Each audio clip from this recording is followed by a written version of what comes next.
Welcome everybody to Go For Side Effects. I'm your host Kevin Simon. Y'all know my co-host John. He's in a different setting tonight because it's really cold outside, and we'll get to that just a little bit. But tonight is what I'm going to call my entertainment panel up here. We got Wade. Wade, how are you doing? Doing good. How you doing, man? Oh, lovely. I'm always lovely. Tina, how you doing? Doing great. Ready for my bathroom to be done. yeah. I'll tell you what, There you go. that remodeling sucks. All right, so we're going to get into a really, really hot topic here.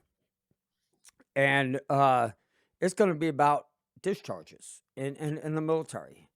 How many types of discharges there are, and what types there are, and what you can file on and what you can't, and all this stuff, because it is important, because there are people that are in the Go For pages and in other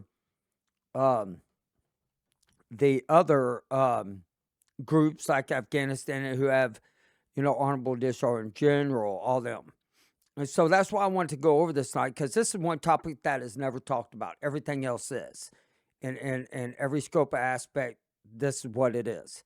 And so let's first start off with, we're going to go over the main one, is the honorable discharge, which I know all of us have it because we're so awesome and we're honorable.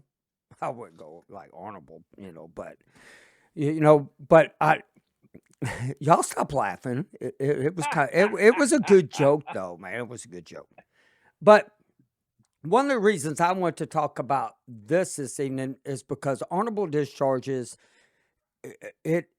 it's like the perks of perks. That's how I look at it. Like, you can get 10% off of, you get your VA card, get 10% everywhere. You can get medical, you can get, later on in life, you can get like elderly care and stuff. And so it really helps. And also, filing for claims, it really, really helps. And I'm sorry I got the hiccups. They just all of a sudden came out of nowhere. So most of us have this one. But let's go over general discharges. I don't really know what general discharges really are. I mean, Well, I've heard of them, but I've never known anybody out of my group to get a general discharge. I had to, as I think majority of us did, had to do a little bit of reading, and it, in short, it says a general discharges means most of your service was okay, but some problems occurred, and Right. when you show a pattern of minor misconduct, what misconduct that is, I'm not real sure. But I mean, so is that where it's graded on your evals? I think it's incident driven, right? Like you're Right. something's gone on, but you otherwise meet all the standards. You're rocking your PT test. You're doing everything you're supposed to be doing, but you did something really boneheaded, like seriously boneheaded. Well, I did a lot of things boneheaded in the Navy. I wasted more taxpayer money than anybody. Caught doing something boneheaded. Okay, all right. I did get caught. My commanding officer, I went to dump over a $10,000 equipment, and boy, I thought he was going to kill me because it was all brass. So I did get caught with that. And so, and then the other one is the entry level separation. This is the one that I'm like, what the hell is an entry level? And it's somebody who hasn't made it, 180 days out of the military. Mm-hmm. Yeah, you and with entry level, you're not. I mean, what do they say? Entry level discharge. Right. You're not even considered a veteran at 180 days. And I'm like, oh well, okay. It's interesting because what can you do in 180 days? I mean, if you're active duty, you can do a lot in 180 days. But so that was interesting for myself to learn as well. Yeah, that's the one that I was kind of like, what the hell is that entry level separation, discharge? I was like, what? I think discharges today are a lot more they're faster to like do it. It takes less to be discharged. Like back when I was in, goodness, we would hear these crazy stories about people wearing tinfoil hats and going all these mad extremes trying to get kicked out because they didn't want to be in the military anymore, and you just weren't going anywhere. And even in training status, they called it the duffel bag drag. If you failed out, if you boloed out in your training group, you just got held over and dragged back to the next group. To the next recycled back to the next group. Yeah. Recycled. Yep. Boy, I almost got recycled back in boot camp. I almost got recycled. I got into a fist fight. And thank God I didn't. row? No, thank God I didn't because nobody liked the guy that I got in a fight with. None of the company commanders and all that and everything. And so I was really, really surprised that that I wasn't set back, and I was really lucky. Now, medical discharge. This is the one that I have a problem with. That some people may not, but I have a problem with it because you've been in, let's say, two years, and all of a sudden you get, hurt or something major that has to happen for you to get out of the service. Okay, and then they medically discharge you, and then they work with the VA to start getting you some disability right off the bat. I don't think it should be a medical honorable discharge instead of saying medical discharge. And that's the one thing I never liked about it just being called, well, I got out on a medical discharge. Well, shit, that could be anything. I mean, you could have stubbed your damn toe or something, right? Or you could have nightmares and you get out and all that. And to me, a medical discharge, it needs to be a little bit more better explained in life. But I mean, all three of what I have told y'all is the four. You can get almost everything honorable discharge does, pretty much. With all these medical, you can even get more, I believe. Well, let's ask our medical or our medic buddy there. Yeah, Wade, medic on a buddy. medical discharge. Let's say as you were, you're airborne, you fall on, you blow out your knees, and you're screwed. So what happens at that point? Let's say you've been in 3 or 4 years, but you haven't completed your agreement. 6 years, 8 years, whatever it is. What happens then? Whoa. Take it a little further than that. Let's say you only been in 4 months and you jump out of a perfectly good damn airplane and you land on the ground hard and you break your kneecap to where they had to go in, reconstruct it. You can't stay in anymore. So does that fall under a medical discharge or does it fall under the other one? You see what I mean? That's what I'm saying. Well, see, and that depends. So, like, because you go in like myself, I had airborne in my contract. So if you get hurt in school, you didn't fulfill your contract, but are you able to still fulfill your contract to the Army to go to a leg unit? I'm sorry, that's politically incorrect. Can you go to a non-airborne unit and fulfill whatever duties non-airborne units fulfill? Because I would have no idea what that would be. But yeah, as he's got to phrase it, non-airborne units, because we're all less than. We understand. I guess anyway, but Gadsden, he had a missing leg. How did he stay in? Right, but I mean, if you really do jack it up, and hell, what if you land in a tree and your legs are gone, like Tina says? You're out. Now what? I have no idea. Are you out? And are you on disability? What do you qualify for? And one thing that I being stupid in the barracks and jumped out the window. That's your own damn fault. I think that's Army wide. But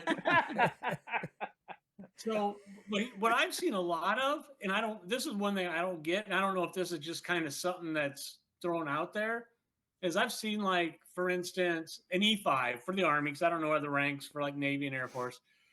but they'll be like, okay, this guy is he's medically retired, but he's an E5.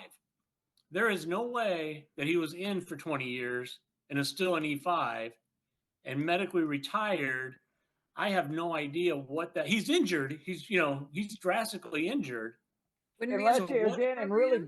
good and then got busted down to E5. But So what would he is be on the medic QMP program at some retired? point? Well, like, what does medically retired mean? Is that just like a nice way of I saying medical discharge? and right, and I've met a few guys who have been medically retired, but they didn't spend their, I mean, they didn't even have 10 years in, and I'm That's like, what I'm saying. Is that like a nice way of saying medical discharge? You know what I'm This is saying? where our VSO could have helped us out. So anybody listening to us that knows the answer, by all means, chime in because none of us know that answer. And I'm sure there's some variables out there. I met a guy, and he had both of his legs blown off. And he was an E4 specialist, but he was considered, or he was described that he was medically retired. And I didn't question it. I'm not going to question it. Not my place. But I don't know what medically retired means. I would think, here again, I'm assuming you medically retired because whatever happened while you were in service. I would think that would get you automatically 100% service connected. You're out. Farewell. I right, would hope. You know, yeah, but and well, I'm just saying. I mean, Well, here again, if you get on the VA's list, it tells you what each limb's worth. but It'll tell you hey, what the leg is, what the hand is. eh, isn't that a sad state of affairs? Yes, but yes, each digit. What is it? Each digit, each arm, whatever, legs, whatever, has a value to it. All the way That's down to your tallywhacker. They tell you how much your tallywhacker is. that's true. God. It's true. Yeah, you want some Yeah. Well, SMC? Yep. Yeah, boy, it's all about the Oh, tallywhacker. I just did a quick search on that. So whether this is right or wrong, the caveat is usually medically retired is if they're disabled 30% or higher before they retire them oh, medically. If it's under 30%, it's just a medical discharge. Oh, look at oh. you Okay, go. look at you go. There Oh, you go. There you go. So oh, nobody has to chime in. there you go. Now, the one I like, I mean, I like this one, other than honorable. That just doesn't make sense to me. Shit. I mean, number Other than one, honor. everyone underneath this list is other than honorable discharge. And other than honorable, and this is the part I have a problem with them doing this is that they fail to uphold the integrity of the military, such as guilty of finding adultery, and stuff like that. It's other than honorable to me should be a dishonorable discharge. That's how I It feel says about it. Yeah, I it wonder says why it's it says here also as the bad paper discharge. Basically, you're getting fired from the military. Right. I'm like, oh, okay. That damn. All right. yeah, what I'm looking at it says that they've done something, their conduct was not, it deviated from expected, so like security violations, serious misconduct that jeopardized the safety of others, use of violence, violations of law. Exactly. Now, so you all, I don't know about you. Okay, so I was, when I was in Germany the first time, I was in a headquarters company, and we were out kind of in the middle of nowhere, and I was picked to go there, so I was there intentionally.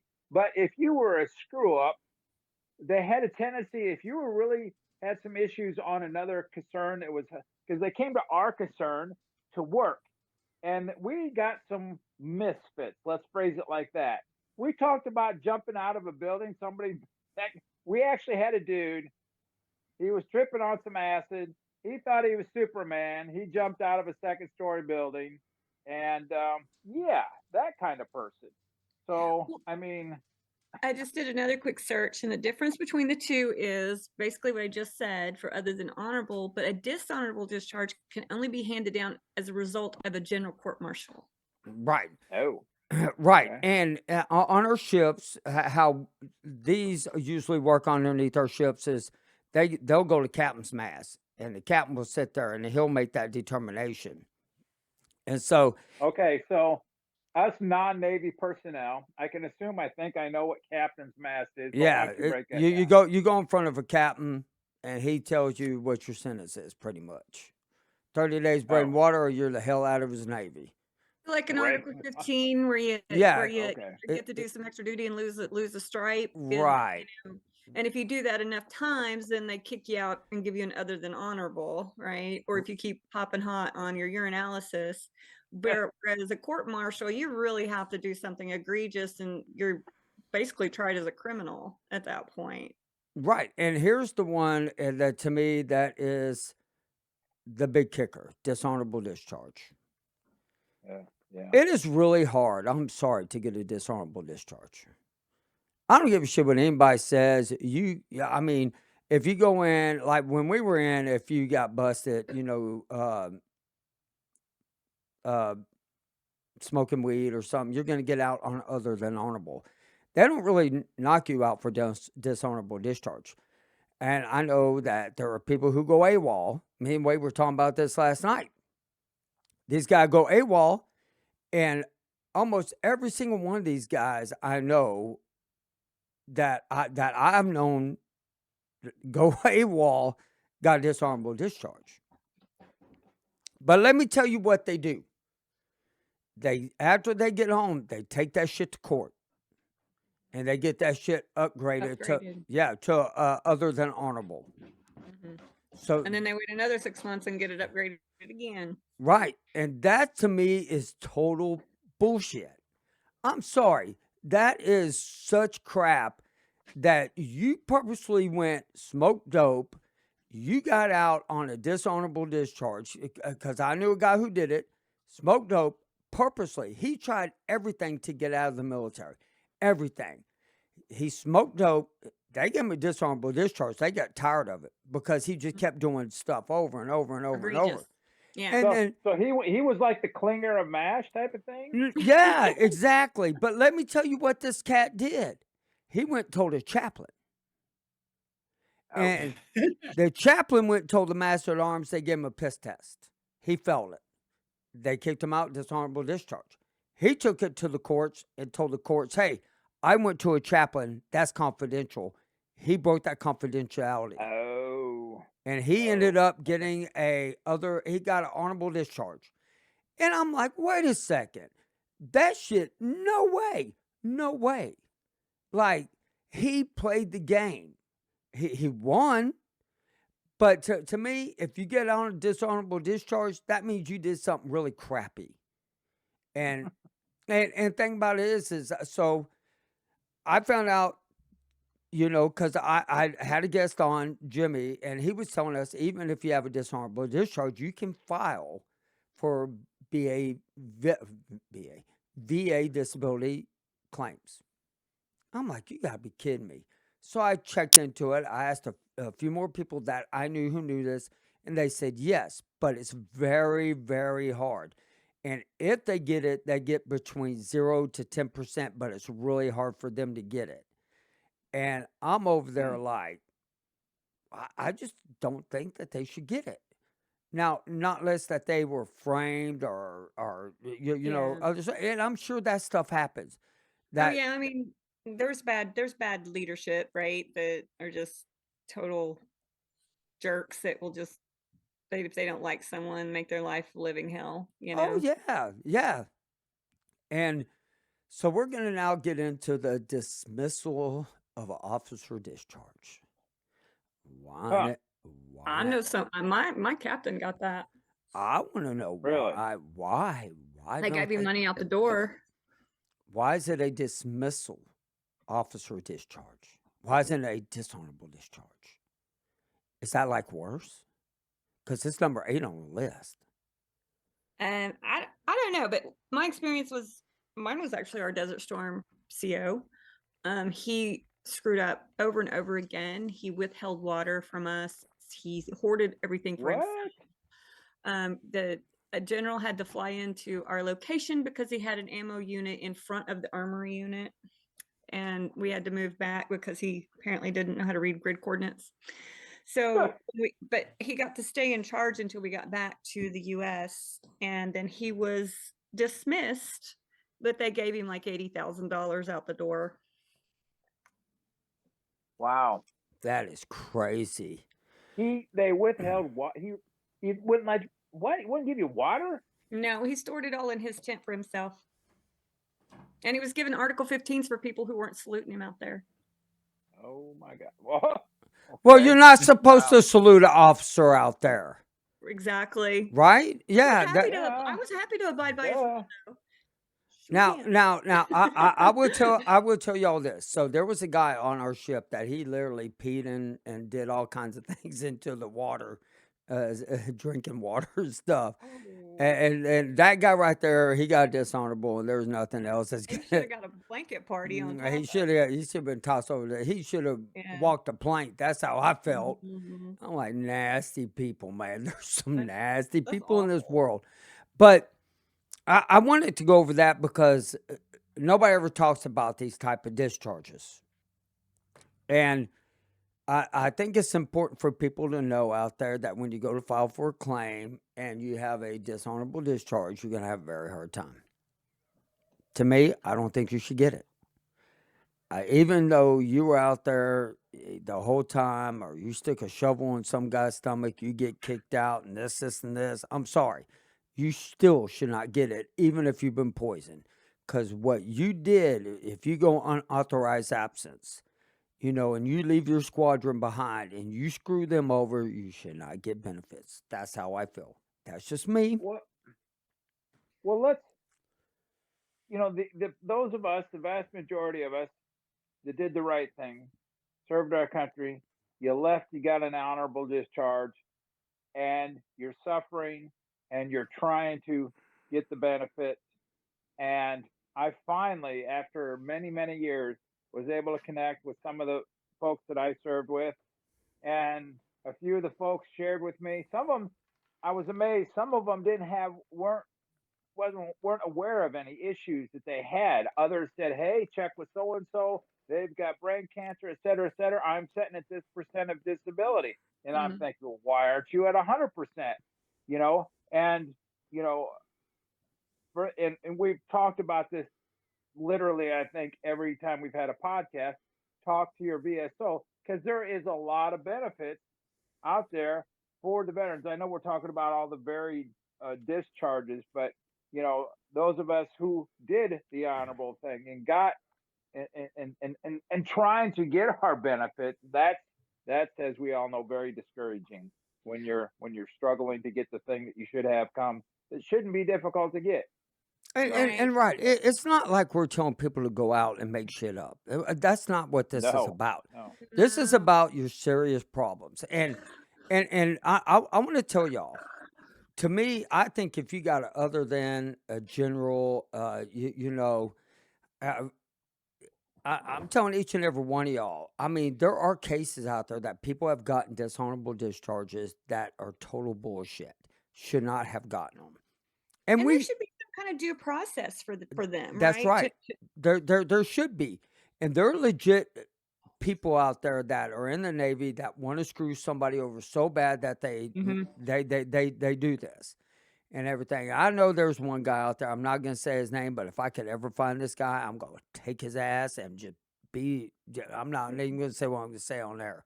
What I want to do to this guy for the shit he's done. But if I ever could find him, and lo and behold, luckily I live in Texas. He doesn't live in the state. I would for some of the stuff that this guy's done, and that's where I do say there are some cases of dishonorable discharges that should not be. Mhm. But I think what to the point is if you characterize the discharge and you take out whatever it is, there is a line where they're not really entitled to their benefits, and there's reasons for that. But your discharge is supposed to be the characterization of your service to the military, right? So if you got a dishonorable discharge, then your character in the military, your character as a servant to the United States citizens was poor. So why should they fund anything for you from that point forward?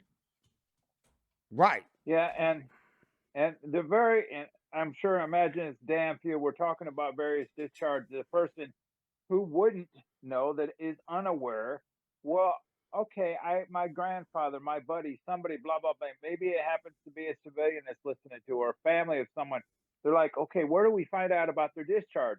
Their discharge type can be found on this item, a very incredibly important piece of paper to any veterans, called a DD-214.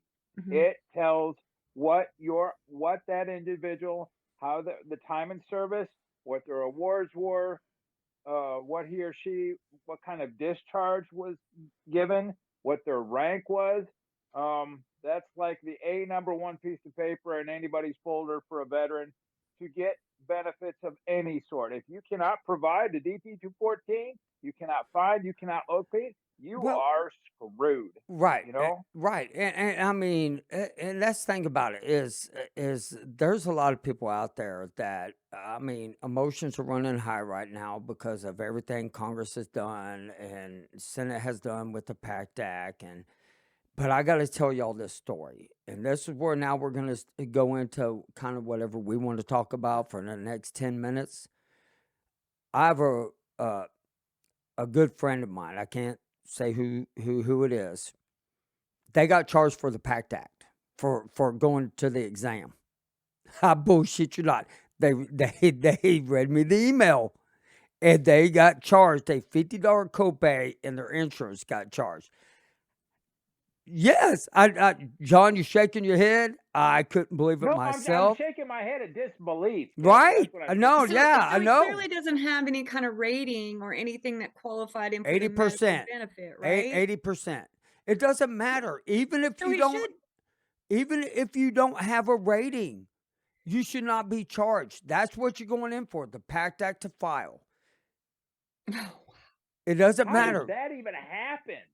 Kevin, you're talking specifically about the toxic The exposure, toxic, yes, the terror, yes. The toxic the one that they exposure. want everybody to go in. Everybody to go in. Okay, keep going. And I was like, you need to get a hold of your VSO officer. And I mean, Mhm. I am telling you, 110%, they were charged on this. And I'm like, there's no freaking way. You got to be bullshitting me. All the way down. And they're like, no, tell me all about it. I'm just like, so if anybody, yes. Yeah, I'd be curious if there's any more people out there, or if this is just a fluke. It's some, new VA employee didn't know what they were doing, erroneously did this, like, or is this a problem, like, that needs to be Well, tackled? this is how I explained it to them. The VA hospitals and the VA administrations don't talk together. Yeah, The VA I've heard that. administrations don't talk to the government. The government doesn't talk to them. Government doesn't talk to such and such. I mean, the list goes on and on and on. But to be charged for going to take an exam, Mhm. and when it first got rated at 50%, they said the money will be receiving into your bank account in the next couple weeks. 3 months to 5 months now. They have not received a Really? dime, and they got up to 80%. And I'm It takes just them 3 to That's 5 months. absurd. no. They told them that because they checked the box, they did not want to receive any disability payments. They're like, bullshit. There's no way I would snap that box and tell anybody out there I don't want what's coming to me. Why is even that an option to check in the first place? I mean, Right. Well, because you can either take retirement or you can, oh, and so okay. Right, one or the other. for somebody who's been in for over 20 years, they get the retirement, they go to file, they have to have 50%, or it's going to affect their retirement. Over 50% and above, it doesn't mess with it. And I'm like, that's the part of the VA administration that needs to all be fired and changed. Well, the other thing that disturbs me is when you have a situation like this. I don't know about you guys, but when I call and I have a specific issue and I've sat on hold for umpty minutes to talk to someone, I get this person on the phone that has zero information. All they can do is collect my information and submit a ticket, right? And that's it. I get no answers. The ticket comes back and I get this generic form response that doesn't even address what I was asking. And it's just there's no like human thing. It's just like they have this process they must follow, this script they must follow, and you never get resolution. It's just Never. Yeah, no, I agree. And I know Wade wants to bring up something real quick. He wanted to tell us before the show, but he didn't tell us. So keep it clean, Well, Wade. absolutely, yeah, yeah. So it's kind of to follow up with you're talking about the PACT Act.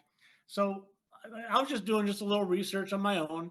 So just to kind of follow up what you're saying. So the PACT Act, since it's been signed into act, everybody knows I'm not a big fan of the PACT Act. Never have, and me I'll either. stand by that. But since it's been enacted, they have had over 5 million screenings on the PACT Act of the toxic exposure screenings, like you're talking about. Of those 5 million, the biggest ones, the biggest keywords are burn pits and Agent Orange. So out of the toxic exposure, there is 2.6 million that are 65 years and older. That's not probably going to be for us, for Desert Storm veterans. Of the other 100 million, they're 45 years and younger. That's not going to be us either. So that's over 2/3 that are going that has nothing to do with Desert Storm veterans right there. I thought that was kind of interesting.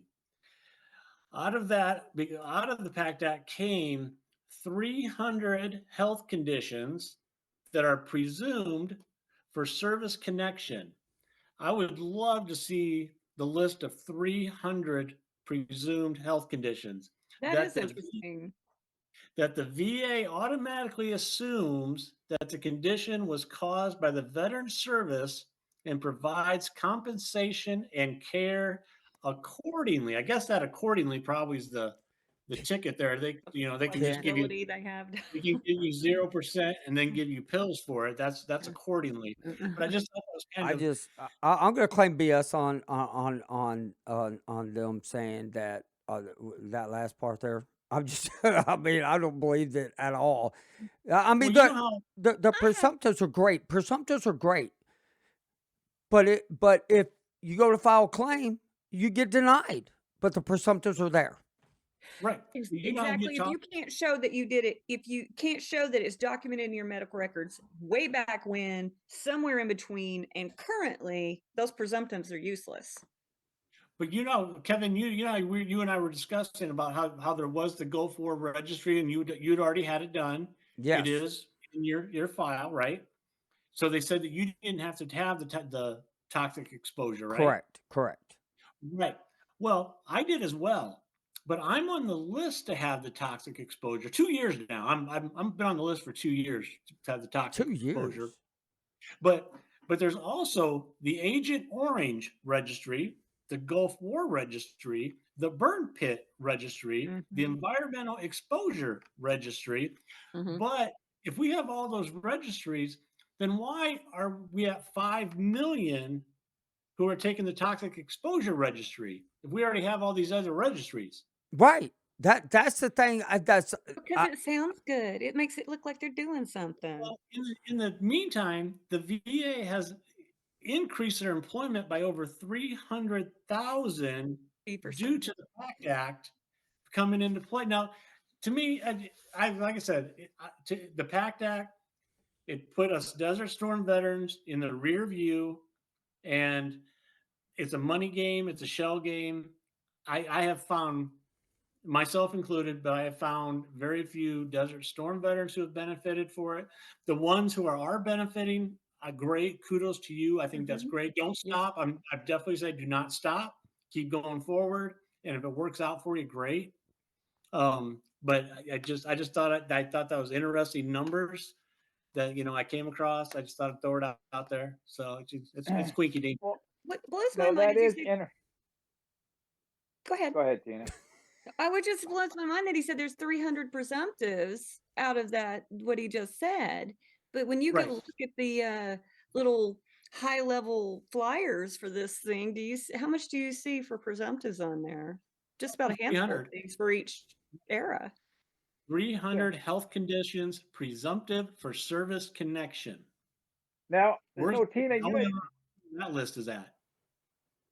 I'm so when I hear the word presumptive, now Tina, you made the comment that if it's a presumptive, but it's not in your medical record, I wouldn't think anything would have to. Isn't that the whole word behind presumptive? Because you No. were in So theater. for instance, let's use asthma, right? Asthma is a presumptive, but if you can't show that you documented in your medical records within 10 years after discharge that your asthma symptoms started presenting themselves, and you can't present records that show you still have it today and that you got treatment in between, they're going to deny you. And guess what? No People like shit. me who don't go to the VA unless I absolutely have to just go to like document something. I don't like the doctor, so I go to my doctor. I move around a lot, right? So I have different doctors. So when I reach back for 30 years ago for my medical records, guess what? They're purged. They're gone. Oh So yeah, I can't that's true. prove it. That is very true. Now, I'm going to tell y'all something. When I got out, they give you your list of everything that you are covered under VA. Like, oh, you can go file on this because you have these, and mine was Gilbert syndrome, which wasn't covered because it's genetic.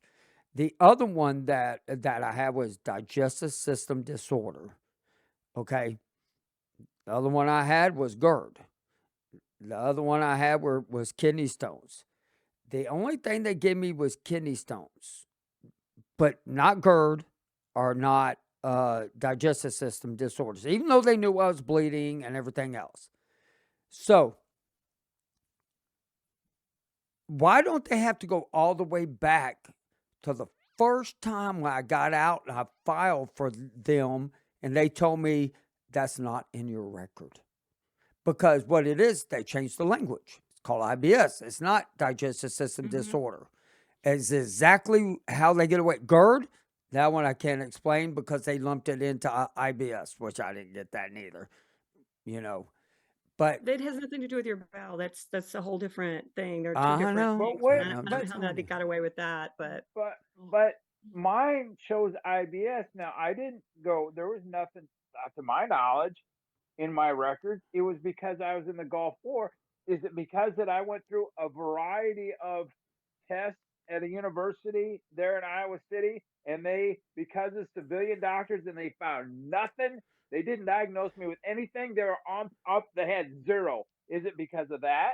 Because when I think, it's probably again, your back to me, CMP when you did your DBQ. You hit yeah. all those marks. That's probably what got Okay. it for you. and now But the Okay. PACT Act specifically puts timestamps on when your symptoms had to have manifested before that's considered a presumptive. and Well, that that's interesting. that's true. Okay. And now with me, well, it just burns my rear end, my derriere, that all these people are filing, but I'm still hearing that they're not being approved. And I'm just like, then why make a PACT Act?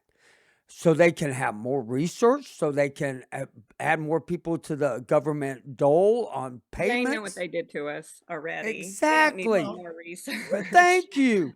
I've been waiting for somebody to say that. They knew what they did to us way back when. Just go back. And I'm telling each and every one of y'all who are listening, and Stephanie just joined, and she better watch this movie, and it's called The Gulf War 1985.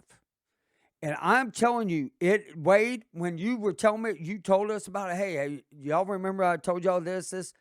I went, I watched it. I'm still pissed. I'm so mad because I can't watch it 'cause it's a true story. Because everybody who was sitting in there, when we first came back, they were high-fiving us and this, and this, except for Ted Danson, who was mad at us for some reason. But he was and everything. He started looking into it, and boom, he started realizing, wait a second, we poisoned our own people. American companies sold Saddam all the chemicals and all the ingredients. Munition. Yep. Yes.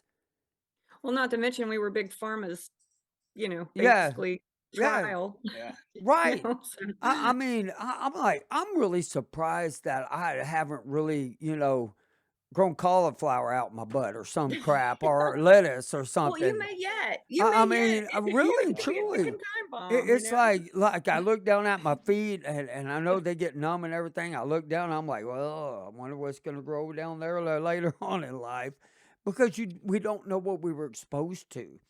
And when the guy took off his shirt with the rashes on it, that just in front of Congress, they were like immediately, oh, put your shirt back on, put your shirt.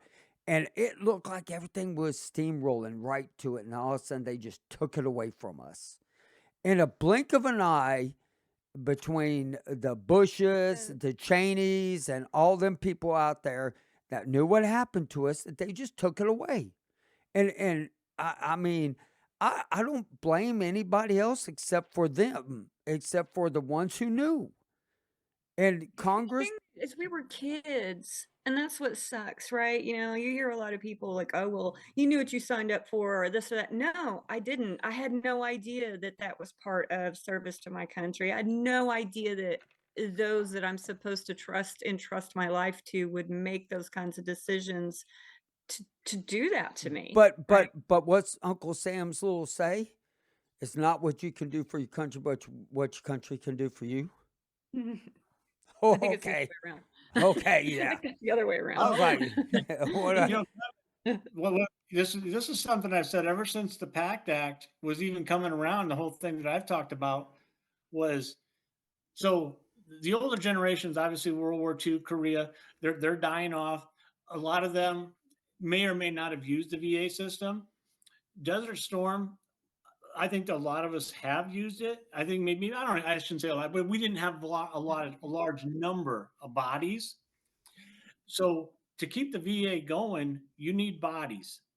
So they introduced that PACT Act, and they said, "Oh, you don't have to get your care here, but they said, oh, if you're sick, the burn pits, huge TV commercials, everything. Let's get you in here." So Joe doesn't know any better. He comes in and signs up at the VA just to take his toxic exposure exam.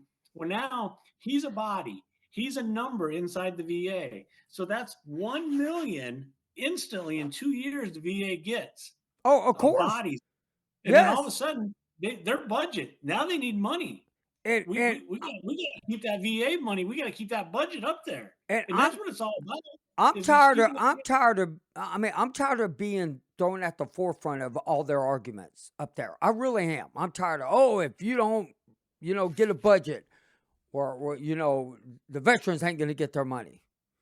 They tried. It's like, you know what? Stop using us as scapegoats. We were screwed back then.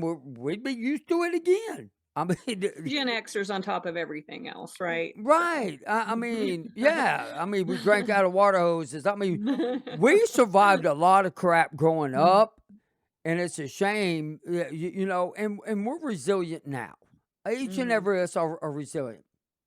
You know, but But I we're think we're done being lied to at this right, point, okay, right. right? I think we've all kind of uncovered what really went down. Let's just have a frank, honest conversation about That's that. what I keep saying. Just tell me you're sorry. Mhm. If I sat in front of No, Congress, that won't happen because that's guilty admission well, there. If you say you're admission of sorry. guilt is giving people compensation. That's the same thing. Yeah. Well, here's the thing too. Like we have these presumptives, we have all of this that they're uncovering through their studies and their finding.